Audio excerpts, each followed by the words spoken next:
இந்து மதத்தில் முக்கிய கடவுளாகவும் மும்மூர்த்திகளில் ஒருவராகவும் சிவபெருமான் கருதப்படுகிறார். சிவனை வழிபடுபவர்களை சைவர்கள் என்று நாம் அழைக்கிறோம். சிவன் பல வடிவங்களை எடுத்துள்ளார். பொதுவாக 64 சிவன் வடிவங்கள் இருப்பதாக கூறப்படுகிறது.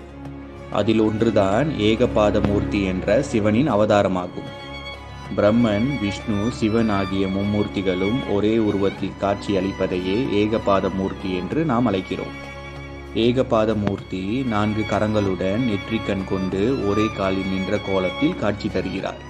சிவபெருமான் நடுவில் ஒரே காலில் நின்ற கோலத்தில் இருக்க, அவரின் இடுப்பின் வலது பக்கம் பிரம்மாவும் இடது பக்கம் விஷ்ணுவும் காட்சி தருகிறார்கள். பிரம்மாவும் விஷ்ணுவும் கைகளில் அஞ்சலி முத்திரையை காட்டுகிறார்கள்.